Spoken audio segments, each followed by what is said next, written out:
সময়টা ভালো যাচ্ছে না টলিউড ইন্ডাস্ট্রির তারকা জিতের। দীর্ঘদিন ধরে বক্স অফিসে নেই তার সিনেমা, এমনকি সিনেমা বিশ্লেষকদের প্রশংসা কোনোটাই জুড়ছে না তার সিনেমার ভাগ্যে।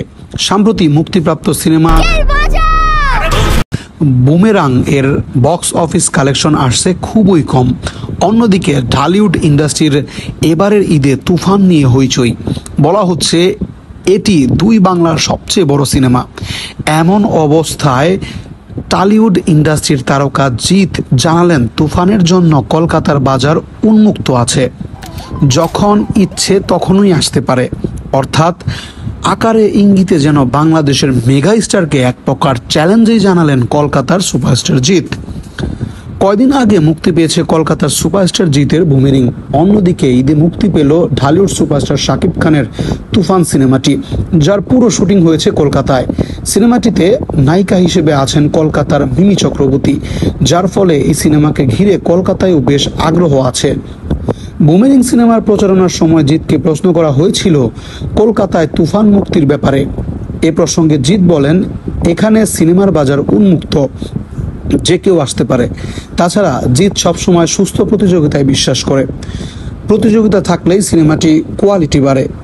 এছাড়া জিৎ এর সিনেমা যখন ঢালিউডে মুক্তি পেয়েছিল তখন তিনি ঢালিউড সুপারস্টারের প্রশংসা করেছিলেন।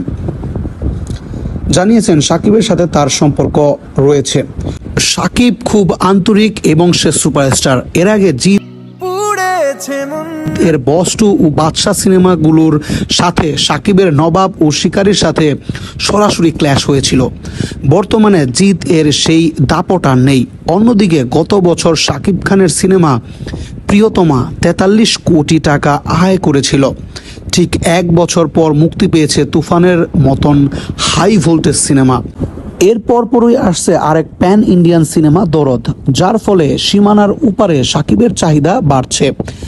ঢালিউড দুনিয়ার অন্যতম সুপারস্টার শাকিব খান নায়কী ভাবের লুকের ক্ষেত্রে এ উপমহাদেশের কোনো তারকার থেকে পিছিয়ে নেই।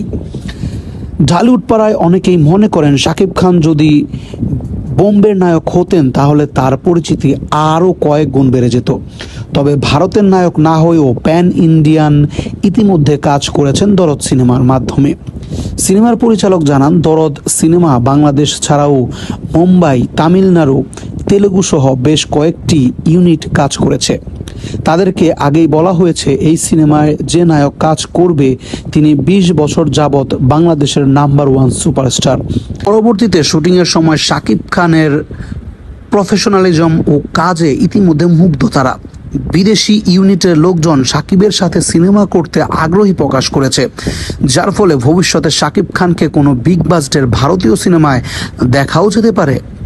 অনেকটাই একই আশাবাদ শাকিব খানের মুখ দিয়েও শোনা গিয়েছিল। ছোট কিংবা বড় পরিসরে যাত্রাটা শুরু হলো। প্যান ইন্ডিয়ান যাত্রা অনেক দূর যাবে আশা করা যাচ্ছে। পরিচালক অনন্য মামুন মনে করেন, শাকিব খান শুধুমাত্র বাংলাদেশের নয় বরং বাংলা ভাষাভাষী সকল মানুষের সুপারস্টার। তাছাড়া ঢালিউডে তিনি একমাত্র মহাতারকা, যাকে সিনেমাতে কাস্ট করা মানে মানি ব্যাক পাওয়ার গ্যারান্টি রয়েছে। তবে সাকিবের তুফান বাংলাদেশের সাথে একই দিনে মুক্তি পাচ্ছে না। 10 দিন পর ভারত সহ বিশ্বের বিভিন্ন দেশে মুক্তি পাবে। বাংলাদেশের সিনেমাগুলো কলকাতাতে ভালো অবস্থান করে নিতে পারেনি। প্রিয়তমা বলি কিংবা সুরঙ্গ কোনোটাই পারেনি। তাই বাজির সবচেয়ে বড় ঘোড়াটা হবে তুফান। দর্শক, আপনাদের কি মতামত জানান আমাদের কমেন্ট বক্সে।